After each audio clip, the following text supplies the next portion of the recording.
Hello, friends. I hope you all are doing great. So, today we will discuss about one topic, और you can say एक general जो हमारी thinking होती है कि जब एक कंट्री का सेंट्रल बैंक मनी को प्रिंट कर सकता है, so why can't poor countries print more money to eradicate poverty and gain wealth? कि जब हमारी कंट्री में हमारा सेंट्रल बैंक मनी को प्रिंट करता है तो गरीबी हटाने के लिए वो ज्यादा प्रिंट क्यों नहीं कर देते मनी को, जिससे सबके पास पैसे आ जाएंगे, कोई गरीब ही नहीं रहेगा और हमारी इकोनॉमी ग्रो करेगी। तो ऐसा क्यों नहीं होता? ये जनरल पब्लिक के सबके माइंड में रहता है, तो इसके बारे में आज हम डिस्कस करेंगे कि क्यों एक कंट्री को ऐसा नहीं करना चाहिए, मनी प्रिंट करने से क्या होता है, ये कौन प्रिंट करता है और किस सिचुएशन में ये बेनिफिशियल है, कब आपको ज्यादा प्रिंट करना चाहिए या कब नहीं करना चाहिए। ओके, तो हम कहते हैं ना, कोई भी इंश्योरेंस लेते हैं तो स्टार लिखा होता है, टर्म्स एंड कंडीशंस अप्लाई। तो in the same way money supply को कब बढ़ाना चाहिए, कम करना चाहिए, उसके लिए सर्टेन टर्म्स और कंडीशंस होते हैं, उनको हमें ध्यान में रखना चाहिए। तो आज हम उसके ऊपर बात करेंगे। So let's get started. Firstly आपको ये पता होना चाहिए मनी प्रिंटिंग होता क्या है, जो कि नाम से ही पता चल रहा है। What do you mean by money printing? Money को ज्यादा प्रिंट करना। अब वो किसका काम है? हर कंट्री में एक एपेक्स बैंक होता है, जिसे हम जैसे यूएसए में बात करें तो वो आरबीआई है, reserve bank of India, sorry federal reserve, sorry federal reserve. और अगर हम इंडिया की बात करें तो यहाँ पे है reserve bank of India, RBI. तो ऐसे ही हर कंट्री का एक एपेक्स बैंक होता है जिसमें उनके पास अथॉरिटी होती है, उन्हें मॉनेटरी अथॉरिटी कहा जाता है, कि वो लेते हैं डिसीजन कितना मनी प्रिंट करना है, कितना नहीं करना। तो मनी प्रिंटिंग क्या है? Money printing refers to the process by which a central bank creates new money electronically or by physically printing banknotes. This newly created money is then used to purchase financial assets, government bonds, corporate bonds, other securities। मतलब पैसे central bank के through छपते हैं, उसके बाद public तक पहुंचाने के लिए हम गवर्नमेंट बॉन्ड खरीद लेते हैं, कॉर्पोरेट बॉन्ड। मतलब प्रिंट करने के बाद उसे जनरल पब्लिक तक पहुंचाने के लिए हम ये ट्रांजैक्शंस करते हैं, जिससे पैसा छपने के बाद जनरल पब्लिक तक पहुंच जाए। ठीक है, तो मनी प्रिंटिंग का मतलब हो गया पैसों को छापना, जो कि सेंट्रल बैंक का काम होता है हर कंट्री के। जो हम आज के टाइम में गांधी जी के न्यू नोट्स आ गए, आजकल नई सीरीज आई है, तो वो कौन प्रिंट करते हैं? हमारे RBI, reserve bank of India. ठीक है, हाँ, तो अब बात आती है इफेक्ट्स क्या हैं। प्रिंटिंग मनी हमने पढ़ लिया कि मनी को प्रिंट करना, जो कि आरबीआई करता है या किसी भी कंट्री का सेंट्रल बैंक करता है। तो उसका इम्पैक्ट क्या पड़ता है हमारी इकोनॉमी के ऊपर? सो अगर एक गवर्नमेंट प्रिंट करता है money faster than the growth of real output। अब रियल आउटपुट का मतलब है production of goods and services, production of goods and services, यानी कि कितने यूनिट्स ऑफ गुड्स और सर्विसेज आप प्रोड्यूस करते हो, वो दिखाता है हमारा रियल आउटपुट। तो अगर गुड्स की प्रोडक्शन की ग्रोथ से अगर मनी की प्रिंटिंग की ग्रोथ फास्टर है, तो इससे क्या होता है? वैल्यू ऑफ मनी कम हो जाती है, क्योंकि गुड्स इतने नहीं प्रोडक्शन हुई, इतने जितना कि मनी सप्लाई हमने बढ़ा दिया है। इसकी वजह से इन्फ्लेशन आ जाता है and government usually print money. और गवर्नमेंट कब प्रिंट करती है मनी को? When they can not finance their borrowings by selling bonds. हमें ये पता है कि गवर्नमेंट ना हर साल डेफिसिट में होती है, मींस गवर्नमेंट खर्चा ज्यादा करती है और गवर्नमेंट का रेवेन्यू फ्रॉम टैक्सेस या कहीं से भी ले लो, वो कम होता है। तो उसको फाइनेंस भी तो करना होता है ना। अब गवर्नमेंट अपनी डेफिसिट को फाइनेंस कहाँ से करेगी? या तो वो बोरोइंग्स करती है। तो ये ऐसे बहुत कम केसेस होते हैं, मतलब ऐसे केसेस होते हैं जहां पर प्रिंट मनी करती है गवर्नमेंट। किस लिए? अपने जो बोरोइंग्स है उसको फाइनेंस करने के लिए। ठीक है, जब गवर्नमेंट को लगता है कि नहीं इतना पैसा मैं अपने बॉन्ड्स को सेल करके नहीं ले पाऊंगी, तो वो प्रिंटिंग मनी का यूज करते हैं। ठीक है, इसको हम, ये जो हमारी फर्स्ट स्टेटमेंट है, इसको मैं एग्जांपल के थ्रू नेक्स्ट स्लाइड में समझाऊंगी। तो आपको ये पता होना चाहिए, अगर एक गवर्नमेंट प्रिंट की, उसकी प्रिंटिंग की मनी प्रिंटिंग की जो स्पीड है वो रियल आउटपुट की ग्रोथ से ज्यादा हो, यानी कि पैसे ज्यादा तेजी से प्रिंट हो रहे हैं और उसके कंपैरिजन में जो गुड्स की प्रोडक्शन हो रही है वो कम हो रही है, तो उस केस में मनी अपनी वैल्यू को लूज कर देता है और इन्फ्लेशन होता है। ठीक है, और when a government prints more money without a corresponding increase in goods and services, जब एक गवर्नमेंट ज्यादा मनी प्रिंट कर रही है without a corresponding increase in goods and services, तो वो डाइल्यूट कर देता है वैल्यू ऑफ एग्जिस्टिंग करेंसी। जो हमारी करेंसी है उसकी वैल्यू कम हो जाती है in circulation. This lead to price rises rapidly, इसकी वजह से प्राइसेस बहुत ज्यादा बढ़ जाते हैं, और प्राइसेस बढ़ गए तो उसकी वैल्यू कम हो गई। हम कहते हैं ना आजकल प्राइस मतलब प्राइस की, हमारी करेंसी की कोई वैल्यू नहीं है। वो क्यों नहीं है? जहां पे हमारे दादा के टाइम पे 1 रुपए में इतनी आइटम आ जाती थी, आज के टाइम में 1 रुपए पे कुछ भी नहीं मिलता। और वहां पे पहले लोगों की इनकम 500-700 रुपए होती थी, वो बहुत होती थी, और आज के टाइम में वही 50,000-60,000 है, वो भी कहते हैं एवरेज इनकम है। तो दिस इज द डिफरेंस। क्यों? क्योंकि मनी करेंसी ने अपनी वैल्यू लूज कर दी है, क्योंकि इन्फ्लेशन बहुत ज्यादा है। तो वही चीज है, अगर गवर्नमेंट प्रिंट ज्यादा करेगी और प्रोडक्शन नहीं कर पाएगी उसको मैच करने जितना, तो उससे हमारी करेंसी की वैल्यू कम हो जाएगी। क्यों? क्योंकि इन्फ्लेशन आ जाता है। ठीक है,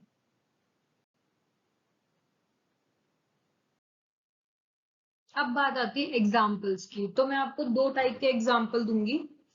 फर्स्ट वन है ये, जिसमें मैंने अज्यूम करा है कि ये जो 4 है ना, ये ईयर्स हैं, ईयर 1, 2, 3 और 4। ठीक है, इसमें मैंने अज्यूम करा है कि प्रोडक्शन ऑफ गुड्स जो है ना वो सेम ही है 10,000 पे, और आरबीआई मनी सप्लाई को बढ़ा रही है हर साल। ठीक है, तो उससे क्या इम्पैक्ट होगा?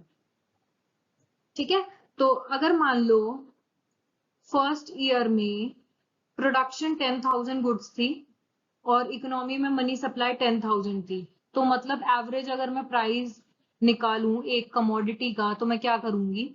मनी सप्लाई डिवाइडेड बाय कितने प्रोडक्शन हुआ, मतलब 10,000 by 10,000 is equals to ₹1 average आ गया।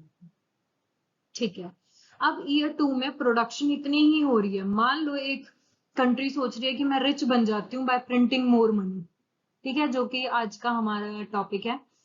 तो उसी के अकॉर्डिंग मान लो 10,000 पहले मनी सप्लाई था, आरबीआई ने और प्रिंट कर दिया 20,000 कर दिया, लेकिन प्रोडक्शन 10,000 ही हो रही है, तो उससे एवरेज प्राइस अगर मैं निकालूंगी तो वो 2 आ जाएगा।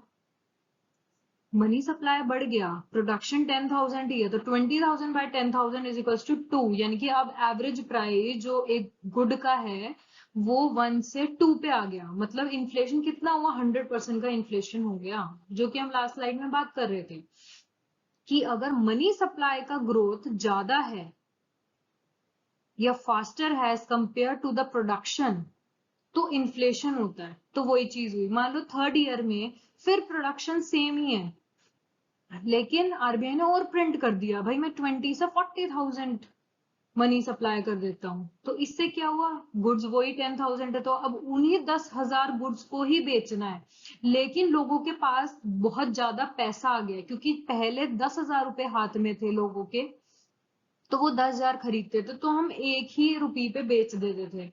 अब गुड्स वही 10,000 हैं, लेकिन अब लोगों के पास इतने ज्यादा पैसे हो गए हैं 40,000, तो वो ज्यादा डिमांड कर रहे हैं।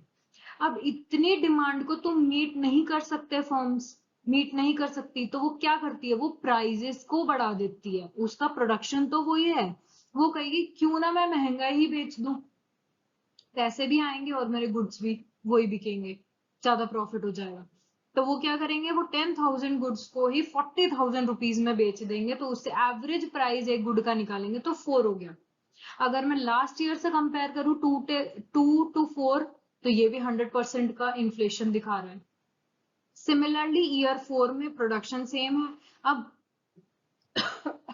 कंट्री ने सोचा फिर से बढ़ा देते हैं भाई मनी सप्लाई, हमें रिच बनना है, तो उन्होंने 40 से 80,000 मनी सप्लाई कर दी। अब गुड्स वो ही है तो वही एवरेज प्राइस फिर रेट हो गया और इससे इन्फ्लेशन हो गया।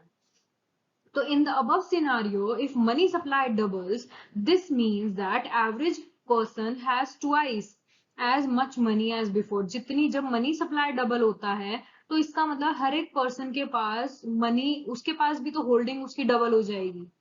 तो nominal demand for 1,000 goods 10,000 goods बढ़ जाएगी। कंज्यूमर चाहेंगे कि वो पे करे ट्वाइस, बिकॉज उनके पास डबल मनी है। इन द सेम वे यहाँ पे 8 गुना मनी है तो वो 8 गुना पे करना चाहेंगे। तो फर्म कैसे रिस्पॉन्ड करेगी? By charging higher prices. इसकी वजह से इन्फ्लेशन आ जाता है इकोनॉमी। अब सेकेंड एग्जाम्पल पे चलते हैं।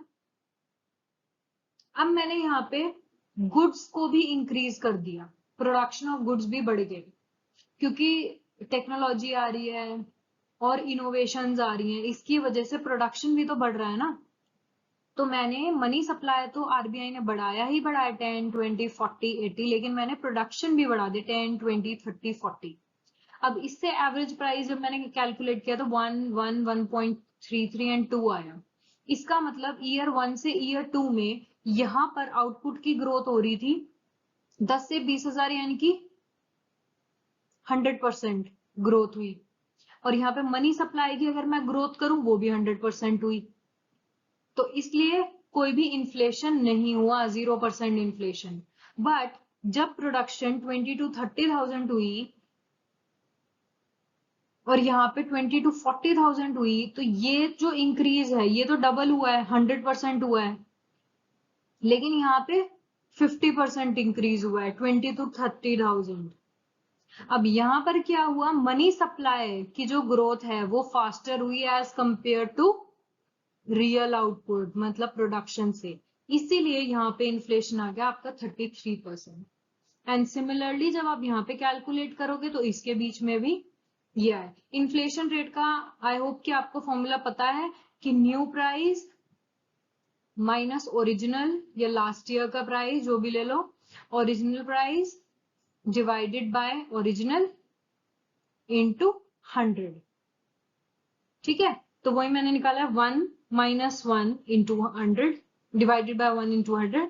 यहाँ पे 1.33 minus 1 divided by 1 into 100 is equals to 33 and so on. अब हम यहाँ पे बात करें, in the above scenario when the money supply doubles from 10,000 to 20,000, production of goods भी डबल हुए हैं और इसका रिजल्ट है कि कोई भी इन्फ्लेशन नहीं हुआ है, zero inflation. On the other hand, when the increase in money supply की increase ज्यादा हुई है as compared to the production से, तो हमारा इन्फ्लेशन आया है। और इन्फ्लेशन का मतलब प्राइसेस का बढ़ जाना, जिसकी वजह से हमारी करेंसी की वैल्यू कम हो जाना। ठीक है, आगे अब बात आती है, does printing money imply wealth? क्या मनी प्रिंट करने से हम कहेंगे कंट्री में वेल्थ भी आ रही है? क्या इनका कोई रिलेशन है? तो answer is printing money does not inherently create wealth. कि मनी प्रिंट करने से हम ये नहीं कह सकते कि एक कंट्री वेल्दी हो गई। वेल्थ जनरेट होती है through production of goods and services ज्यादा करो, इनोवेशन लाओ, बेटर टेक्नोलॉजी यूज करो, इन्वेस्टमेंट करो, अदर प्रोडक्टिव इकोनॉमिक एक्टिविटीज में इन्वेस्ट करो, वो वेल्थ क्रिएट करती है। तो simply printing more money does not increase the actual wealth of a nation, it just redistributes it in a way that often causes economic instability। अब हमने money बहुत ज्यादा प्रिंट कर ली, उससे क्या होता है, मनी का रीडिस्ट्रीब्यूशन हो जाता है। पहले जिन जिन के हाथ में थी उनसे दूसरे लोगों के हाथ में भी जाती है। नया मनी प्रिंट होगा, ज्यादा प्रिंट होगा तो ज्यादा लोगों के हाथ में पैसा आएगा। तो ये जस्ट एक रीडिस्ट्रीब्यूट कर देता है, जिससे क्या होता है, इकोनॉमिक इंस्टेबिलिटी आती है और undermines confidence in the currency की में जो कॉन्फिडेंस होता है ना एक इंडिविजुअल का, वो खत्म सा होता जाता है, मतलब कम हो जाता है। क्यों? क्योंकि मनी सप्लाई इतनी बढ़ जाती है, प्राइजेस इतने बढ़ जाते हैं, तो लोग कहते हैं वैल्यू ही नहीं रही हमारी करेंसी की, तो इससे बेटर दूसरी फॉरेन करेंसी की करेंसी है, एटलीस्ट स्टेबल तो है। तो करेंसी को हमेशा स्टेबल रहना चाहिए, ज्यादा फ्लक्चुएट करेंगी तो उससे क्या होता है, कॉन्फिडेंस जो है ना जनरल पब्लिक का, वो कम होता जाता है। तो countries that resort to excessive money printing, जो कंट्रीज बहुत ज्यादा प्रिंट करती है, उनका एंड का सॉल्यूशन क्या आता है, उनके वहां पे क्राइसिस हो जाती है, rather than increase wealth. Wealth कोई नहीं इंक्रीज होगी, वहां पे क्राइसिस आ जाएगी। ठीक है, अब बात करते हैं examples of countries that print more money. अब जैसा कि हम सोच रहे हैं कि ज्यादा प्रिंट क्यों नहीं कर देते हम, जिससे अमीर बन जाएंगे, तो ये थॉट काफी कंट्रीज के माइंड में भी आई। उन्होंने भी ट्राई किया कंट्रीज ने कि क्यों ना हम ज्यादा प्रिंट कर दें, हम अमीर बन जाएंगे, हम वेल्दी कंट्री बन जाएंगे, सबसे स्ट्रांग बन जाएंगे, हमारे पास ज्यादा पैसा होगा। तो उनका रिजल्ट क्या आया और किन किन कंट्रीज ने ये चीज ट्राई करी, तो उसके बारे में बात करते हैं। जिम्बाब्वे और वेनेजुएला तो बहुत कॉमन है, जो ये टॉपिक आते ही कि प्रिंटिंग मोर मनी, तो सबसे पहले कंट्रीज का जो दिमाग में आता है वो है जिम्बाब्वे और वेनेजुएला। एंड अफ्रीका भी है इसमें, साउथ अमेरिका भी एक पार्ट है। तो ऐसी कंट्रीज ने क्या किया था, इन्होंने ट्राई किया था to print more money to make their economies grow. अपनी इकोनॉमी को ग्रो करने के लिए इन लोगों ने बहुत ज्यादा पैसे छापे, मशीन 24 आवर्स इनकी चलती रही। ठीक है, तो इनका रिजल्ट क्या हुआ, as the printing press sped up, मतलब बहुत जल्दी जल्दी जब छपे तो प्राइजेस ने फास्टरली इंक्रीज करना शुरू कर दिया, until these countries started to suffer from something called hyper inflation. इससे क्या हुआ, उस कंट्री में हाइपर इन्फ्लेशन आ गया। अब there is a difference between inflation and hyper inflation. Inflation होता है जो रेंज में हो, मतलब 2 to 6% जो हम कहते हैं ना, वो हम कहते हैं नॉर्मल है, इतना इन्फ्लेशन एक कंट्री में होना चाहिए। तो इसकी भी एक रेंज होती है 2 to 6%। ये नेट के एग्जाम में पूछ सकते हैं कि कितना एक ऐसा इन्फ्लेशन रेट है जो कि टॉलरेट कर सकते हैं और जो गुड होता है एक इकोनॉमी के लिए, वो है 2 to 6%। ठीक है, बट हाइपर इन्फ्लेशन एक ऐसा केस है जहां पर इन्फ्लेशन 100% हो रहा है, 200, 500, 800% इन्फ्लेशन हो, मतलब बहुत ज्यादा ही इन्फ्लेशन होना, उसे हम कहेंगे hyper inflation. There are various types of inflation, वो भी मैं एक वीडियो में कवर करूंगी कि किस रेंज को क्या बोलते हैं। इन्फ्लेशन के भी अलग अलग टर्म्स हैं, जैसे हाइपर इन्फ्लेशन है, कोई मतलब है इसके 3 4 टाइप, वो मैं एक वीडियो बनाती हूँ उसके ऊपर भी। ठीक है, तो that's when prices rise when amazing amount, एक साल में जब एक प्राइस अमेजिंग अमाउंट से बहुत, मतलब बहुत बड़े अमाउंट से बढ़ जाता है प्राइस, उसे हम कहते हैं हाइपर इन्फ्लेशन। व्हेन जिम्बाब्वे ने हिट किया हाइपर इन्फ्लेशन 2008 में, तो प्राइजेस कितने परसेंट से बढ़े, इतने परसेंट से एक साल में। अब आप अंदाजा लगाओ कि हाइपर इन्फ्लेशन क्यों कहा जा रहा है। इमेजिन कर लो, एक कोई भी कमोडिटी जो कि $1 की है मान लो इन्फ्लेशन से पहले, और ईयर के एंड में वो $231 मिलियन की होगी। मतलब इतना इन्फ्लेशन की आज के टाइम में अगर कोई कमोडिटी ₹1 की है, तो अगले साल मुझे वही कमोडिटी खरीदने के लिए ₹231 मिलियन देने पड़ेंगे। तो इससे मतलब करेंसी की वैल्यू तो कहाँ ही गई, वैल्यू ही नहीं है उसकी। जितना तुम ज्यादा प्रिंट करोगे उससे उस करेंसी की वैल्यू कम होती जाएगी। ठीक है,